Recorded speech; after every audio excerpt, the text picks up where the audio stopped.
Coffee হাউসের প্রসঙ্গ এলেই আমার মনে পড়ে সেই সন্ধ্যাটার কথা। সেটা হচ্ছে কপিল দেবের ওয়ার্ল্ড কাপ। খেলাটা শুরু হয়েছে, খেলাটা চলছে, আমি তখন কফি হাউসে, আর চারপাশে উত্তেজনা। এবং আমাকে কফি হাউসের সেদিন তো পুরোটাই মানে ওয়ার্ল্ড কাপ নিয়ে একেবারে সবাই মশগুল, এবং কি হবে এরকম একটা উত্তেজনা। তো সেই উত্তেজনার মধ্যে কবিতা ছেড়ে, আলোচনা ছেড়ে, বন্ধুদের সঙ্গ ছেড়ে, পার্থপ্রতিম কাঞ্জিলালকে টাটা গুড বাই করে আমি তো ছোট, আমি এবার কফি হাউসের সিঁড়ি দিয়ে নামলাম। নেমে মোটামুটি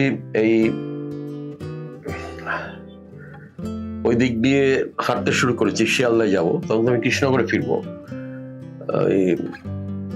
বিশ্বভারতীর দোকানটার কাছে যখন দাঁড়ালাম, চারপাশে একেবারে হই হই শব্দ ভেসে এলো। তখন তো এই যুগ ছিল না, তখন তো টেলিভিশনের সব জায়গায় অত সহজ ছিল না, মূলত রেডিও। এইবার ওইখান থেকে বুঝলাম একটা উইকেট পড়েছে। তো এই অবস্থায় যাচ্ছি, যেতে যেতে যেতে শিয়ালদা, সেখানেও এই অবস্থা। তারপরে শিয়ালদা থেকে ট্রেনে উঠলাম। কফি হাউস তখন আমার মাথা থেকে বেরিয়ে গেছে, এবং এইবার একটা একটা করে স্টেশন যাচ্ছে, দুটো স্টেশন, তিনটে স্টেশন অন্তর অন্তর আনন্দের হুল্লোড় শুরু হচ্ছে। তারপরে এরম যেতে যেতে যখন মোটামুটি কল্যাণী চলে এলাম, তখন মনে হচ্ছে যে আরে বাবা কি হতে চলেছে। তারপরে রানাঘাট, তারপরে বাতকুল্লা, কৃষ্ণনগর পৌঁছে বাড়ি পৌঁছতে ইন্ডিয়া চ্যাম্পিয়ন হয়ে গেল।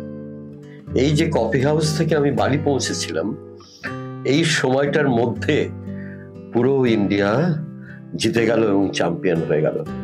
এই জন্য আমার সেদিনকে কফি হাউসে যাওয়াটা এতটা স্মৃতিতে রয়ে গেছে। এবং কফি হাউসে অন্যান্য অনেক দিন গিয়েছি, সেই সময় কম বয়সে যেতাম, আড্ডা হতো, কবিদের সঙ্গে দেখা হতো, অনেকের সঙ্গে দেখা, ভাস্করদার সঙ্গে বহুবার গিয়েছি কফি হাউসে।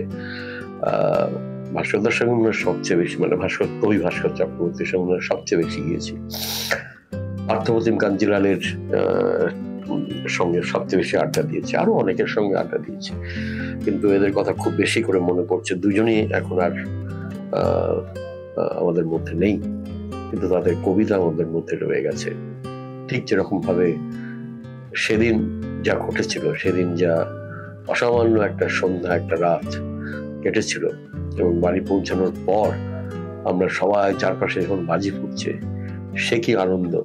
তো আমার তখন মাথা থেকে কফি হাউস বেরিয়ে গেছে, কিন্তু কফি হাউসটা রয়েও গেছে ভেতরে।